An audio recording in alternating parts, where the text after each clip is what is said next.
You know, there's a skill that's less about boring management theory and more like a genuine leadership superpower. I'm talking about delegation. It's probably one of the most powerful tools in your toolkit, but it's also one of the most misunderstood. So let's figure out how to master it. So let me ask you a quick question. Does your to-do list just feel endless? Like it's not just a list, right? It's this monster that just keeps growing every single time you turn your back.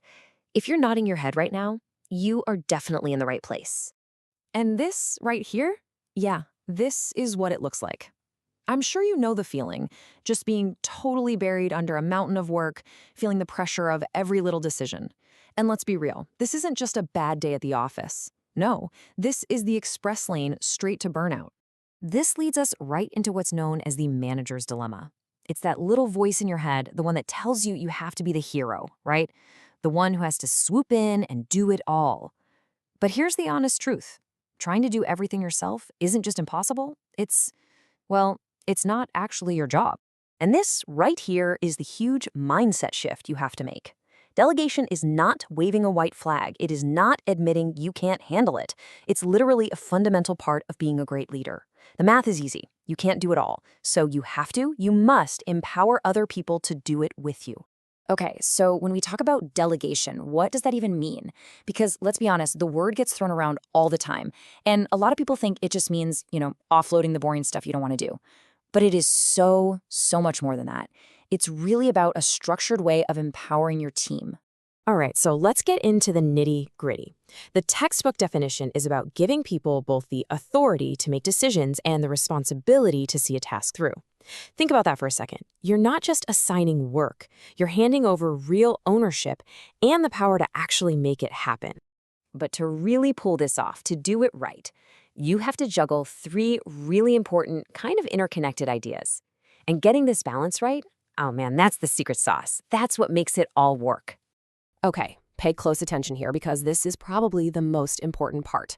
We've got three pieces to this puzzle.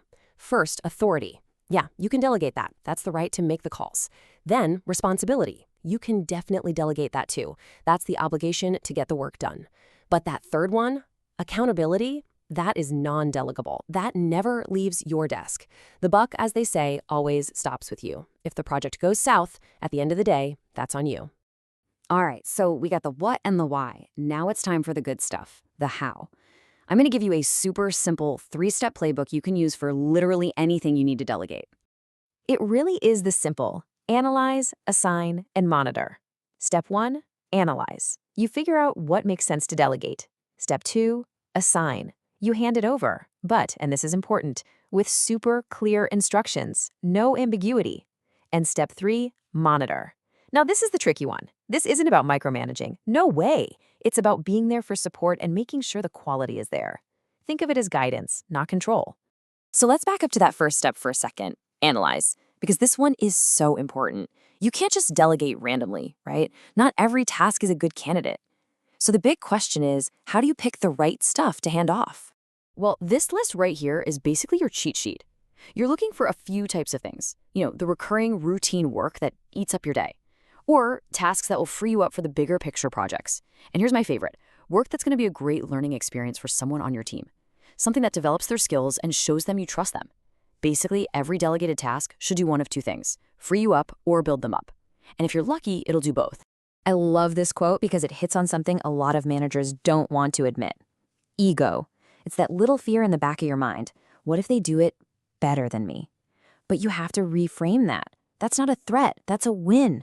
When you let people play to their strengths, even if those strengths are greater than yours in some areas, that's how you build an absolute powerhouse of a team. And when you finally get this down, when you start delegating with real strategy and trust, it's like magic. It's not just about you getting a break. It creates this amazing win-win situation for absolutely everyone. So let's break down that win-win. On one side, you, the manager. You get back the one thing you can never make more of, your time. Time to actually think, to strategize, to do the work that only you can do. And on the other side, your employee. They get new skills, real-world experience, and this incredible boost of confidence and motivation. Why? Because you've just proven that you trust them. And that is how you create a team that's fired up and ready to go. So, I'm going to leave you with a challenge, a call to action. I want you to look at your to-do list for tomorrow and find one thing, just one task that you can hand off, one thing that will both free up some of your brain space and empower someone on your team. Because that one small move, that's your first step. That's how you start turning delegation from something you have to do into your absolute greatest leadership superpower.